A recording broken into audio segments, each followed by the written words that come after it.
Hi beautiful people! So this week's video might not intrigue everyone because it's far less emotional and it's much more historical. And FYI, I keep calling God is Grey a conversation because you're all welcome into this conversation. This video in particular is gonna fall under like a food for thought category. As Christians, we're obviously taught to save ourselves for marriage. And I remember the first time I heard that, I was 12 years old at my youth group, and I didn't look into the historical context of it. I didn't ask to even see it in the Bible. I just heard it from a pastor that I loved and trusted, and I took it into my heart. Any of you guys out there that are choosing to save yourselves from marriage, I am never out to shame you or belittle you for that choice. I was once 100% in your shoes. When I was 15 years old, I organized the chastity ceremony at my church. I wore a chastity ring throughout high school. I remember the popular girls snickering and making fun of me in the locker room behind my back. I heard them whispering and calling me like a nerdy virgin. And I was never ashamed. I was always so proud to be Christian, to be in love with Jesus. But it was humiliating at the same time. You're a virgin. So I know how it feels when people are making fun of you for that choice. But I think it's important for us to understand the history and why we've been taught the things we've been taught. Because the quote, "save yourself from marriage," isn't in the Bible. So, no matter what you're choosing to do with your sexuality, I really want to delve into this topic so we can have a greater understanding of it. When you read the Bible on your own, you realize that there is no such thing as a 2018 wedding represented anywhere. There are no men on bended knee holding out an engagement ring. There are no girls walking down aisles in white wedding gowns. That just historically was not happening in the time that the Bible was written. So let's just break down the history of marriage. As Christians, our first example of human companionship is told through the story of Adam and Eve.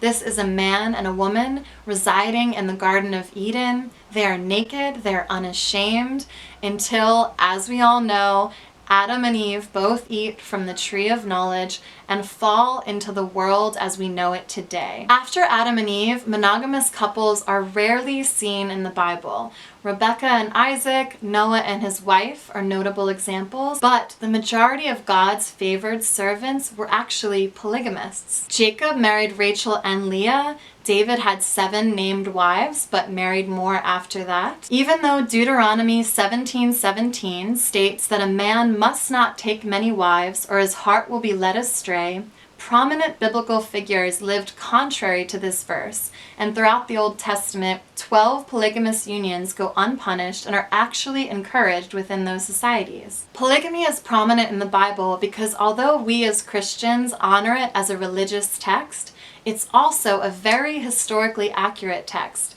and polygamy was just a part of that history. Kings took wives to establish peace treaties and form alliances. Common men took wives to acquire more land and to have more hands on deck to take care of that land. And as a woman, you had to marry to either maintain your place in society or for basic survival. And ladies, by law, we were property of our fathers until we became property of our husbands. And this is exactly why, as I mentioned in the feminist video part 1, women were forced to marry the rapists. In modern times, this sounds like a cruel practice, and I'm sure it caused immense trauma for the women that experienced it. But in reality, our virginity was a commodity. If someone stole our purity away from us, we were literally worth less. And our father would have an impossible time selling us off. And this is why your rapist owed your father 50 shekels and had to take care of you for the rest of your life, because your other option would be to live in poverty and to potentially die on the streets. In Egypt, Israel, Mesopotamia, rich men had many wives, peasants had 1 or 2, and monogamy was really only among the poor. So throughout the Bible, marriage is really about reproductive necessity, social hierarchy, and survival. Historically, sex and partnership was just a means to an end. So just the fact that we get to experience marriage the way that we do is such a privilege. So what changed? In the 17th and 18th centuries, Enlightenment thinkers pioneered the idea that life was actually about the pursuit of happiness. Here in America, our founding fathers added to our Constitution, "We hold these truths to be self-evident, that all men are created equal, that they are endowed by their Creator with certain unalienable rights, and among these are life, liberty, and the pursuit of happiness." Along with this idea that humans deserve to pursue happiness, so began the Industrial Revolution of the 17 and 1800s. This is the first time common men were making money on their own and therefore weren't forced into marriages by their families. This financial freedom helped men to make choices about which women they wanted to marry. All of this said, romance and monogamy are actually a great privilege that many people in biblical times couldn't experience. And amazingly enough, monogamy was considered hedonistic by some because the word romance has roots in the word romant, which means in the Roman manner. When I learned that marriage used to be transactional and forced, it did make marriage as we know it to feel hedonistic and sexy. We get to combine romance and love and marriage. Like, what a privilege. Women, though, we still weren't in the clear. Because women weren't financially independent, we were essentially property. Men could legally beat their wives all the way into the 1920s, and spousal rape wasn't nationally criminalized until 1993, you guys. Through the 50s, the most prestigious job a woman could hope for was secretarial, and her only role was to be a wife and a mother. Some women, including lesbians, actually became nuns in order to avoid the necessity to marry. This goes to show that without our own income, our options can be very limited. Finally, in the 1960s, a revolution occurred and women gained a bit of equality in the workplace.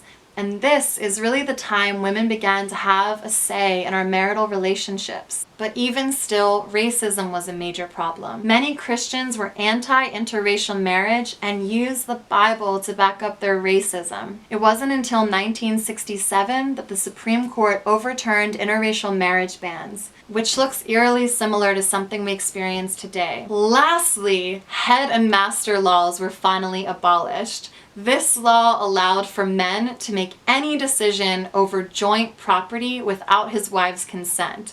This was finally abolished in 1979. It seems to me it's taken thousands and thousands of years to simply swing back to just a hint of the Garden of Eden. This idea that two people would be in love, as it says in Genesis 2, united in one flesh. God values sexuality in this way, two becoming one flesh. He says it again in Matthew, Mark, and Ephesians. In conclusion, this video was just food for thought. So what do you guys think? If we are supposed to unite as one flesh, did God intend us to only do that with one person? If you're living in promiscuity, does that mean you're uniting flesh again and again?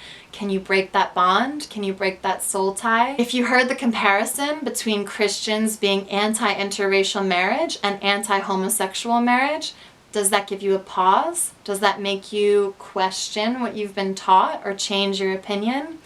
And lastly, does anyone on earth know who said, "Save yourself from marriage"? I tried to find the source of that exact quote to see what purity movement may have started it, could be Focus on the Family or True Love Waits, I don't know. But if anyone has insight onto who started perpetuating that idea, I would love to know.